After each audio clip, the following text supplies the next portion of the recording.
El was the first God of Israel. Recent archaeological, biblical, and extra-biblical research has led scholars working in the area of the origins of Israelite religion to assert rather boldly and confidently that the original God of Israel was in fact the Canaanite deity El. First, the name Israel is not a Yahwistic name.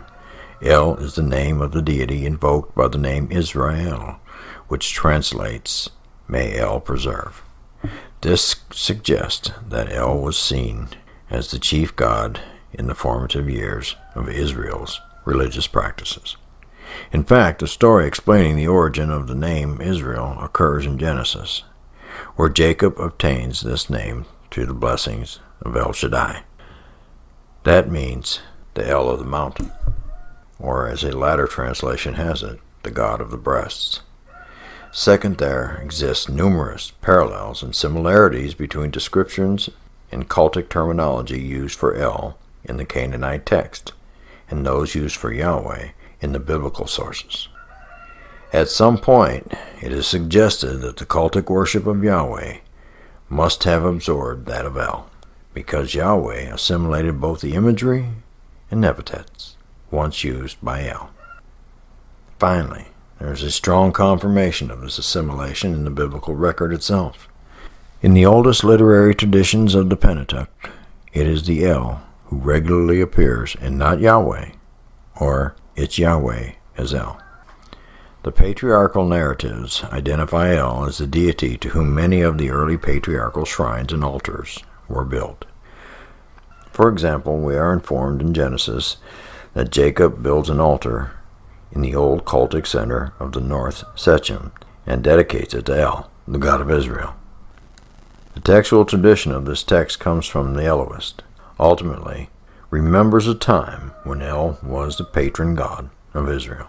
That El was the deity worshipped at Shechem, and is also attested in Judges, which speaks of the shrine of El of the covenant.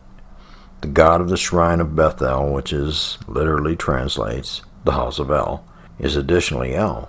I am El of Bethel. That's in Genesis, and appears to Jacob as El Shaddai. Now, Jacob has another encounter with El at the Peniel, which is so named because Jacob sees El face to face. Moreover, Isaac blesses Jacob through El Shaddai, and likewise Jacob blesses Joseph by El of your fathers. And we are informed that Abraham journeys to the old cultic shrine at Beersheba, where he plants and worships a tree and calls on the name of El the Eternal, and at the same time Yahweh. Also both. Wow. All right. Contrary to Genesis 33:20, where the El is presented as the God of Israel, in Genesis 21:33, El is apparently already assimilated to Yahweh. Finally, Genesis 14:18 through 22 speaks of El, the Most High, of whom the Canaanite Melchizedek is a priest of, at Jerusalem. This assimilation between Yahweh and El, or El into Yahweh, is present in much of the priestly material as well. In fact, the priestly source largely advocates this assimilation. In Genesis 17:1, the priestly writer states that Yahweh appeared to Abram and said to him, I am El Shaddai.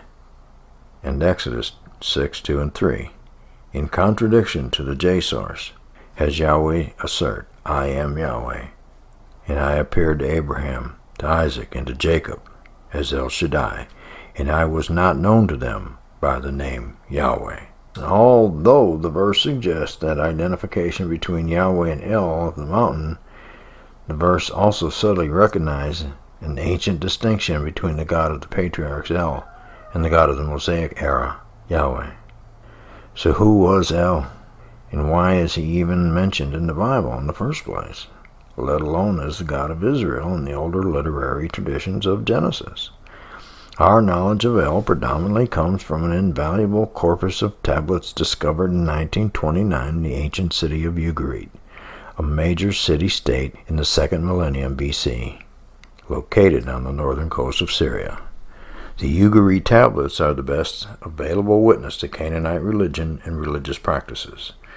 Thus, also, to the background from which the religion of Israel emerged, and to the Canaanite beliefs that it has shared, adopted, compromised with, and sometimes rejected. The Ugarit literature depicts El as the sovereign deity of the Canaanite pantheon. He is frequently referred to as the father of the gods, an eternal king, and the creator of all living beings. El's other epithets include El the kind, the compassionate, the bull, the ageless one, and the father of years. He is depicted as bearded and residing in a tent or a tabernacle, whose throne rests on cherubim. He is the God of blessings and of covenants. Many of these epithets and images later become assimilated to Yahweh. For example, Yahweh is often depicted as bearded, as king of the gods, as compassionate, and as residing in a tent, whose throne, like that of El, rests on cherubim. There are, in addition to this, numerous El epithets in various strains of biblical tradition, epithets that through a process of assimilation and adoption later become associated with Yahweh. Like Yahweh, who is associated with the mountain of Sinai, and later in eschatological traditions with Zion, so too El resides on a mountain. Other patriarchal narratives attest the use of El, Olam, El the Eternal, to whom Abraham plants and worships a tree at Beersheba. El Elyon, El the Most High, the God of Melchizedek, and El Roi, El who sees. These various El epithets are associated with different shrines. El Shaddai with Bethel, El the Most High, the creator of the heavens and the earth, with Jerusalem, El the Eternal with Beersheba, El who sees with Beer Lahai Roi, and El the God of Israel with Shechem. Many of these shrines and altars to El were established by the patriarchs themselves. It has also been suggested that the name Yahweh might have originally been a cultic epithet of El. Many commentators have contended that early Israelites actually worshipped El through this epithet, Yahweh. This process of assimilation is usually presented the other way around in the biblical literature. Yahweh is worshipped through the epithets of El, Shaddai, Olam, and Elyon. Contrary to these biblical traditions that suggest an assimilation between Yahweh and El, there are other passages that seem to indicate that Yahweh was a separate and independent deity within El's council. Deuteronomy 32, 8 and 9 is one of those rare biblical passages that seemingly preserves a vestige of an earlier period in Proto-Israelite religion, where El and Yahweh were still depicted as separate deities. Yahweh was merely one of the gods of El's council. This tradition undeniably comes from older Canaanite lore, when the Most High Elyon gave the nations their inheritance. When he separated humanity, he fixed the boundaries of the peoples according to the number of divine beings. For Yahweh's portion is his people. Jacob is allotted heritage. There are 2 points to take away from this passage.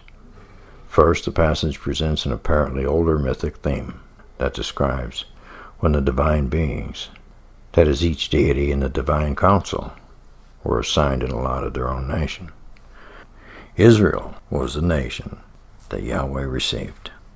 Second, Yahweh received his divine portion, Israel, through an action initiated by the god El, here identifiable through this epithet, the Most High.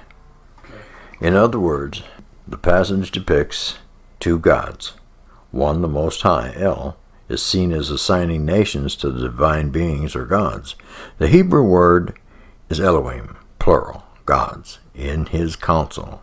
The other, Yahweh, is depicted as receiving from the first God, the Most High, his particular allotment, namely, the people of Israel. Similarly, in other older tradition now preserved in Numbers 21 and 29, the god Shemosh is assigned to the people of Moab. Now, other biblical passages reaffirm this archaic view of Yahweh as a god in El's council. Psalm 82:1 speaks of the assembly of El. Psalm 29:1 enjoins the sons of El to worship Yahweh. Psalm 89:6-7 lists Yahweh among El's divine council. Thus, there seems to be ample evidence in the biblical record to support the claim that as Yahweh became the supreme national deity of the Israelites, he began to usurp the imagery, epitaphs, and old cultic centers of the god El.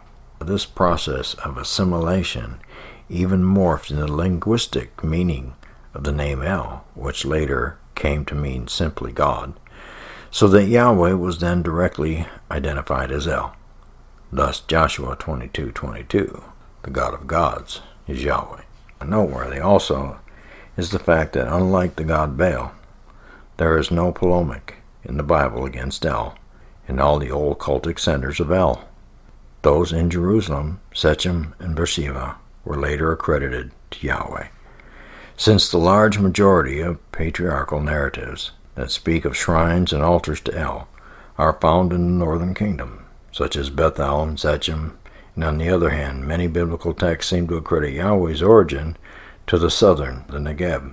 The current scholarly hypothesis is that the worship of El in the north and Yahweh in the south eventually merged. And as we pointed out many times, Jesus was raised in the northern kingdom, possibly even after many years, still with the El tradition. He did try to tell the Israelites, though, your father is not my father. How many times do you gotta say, your daddy's not my daddy?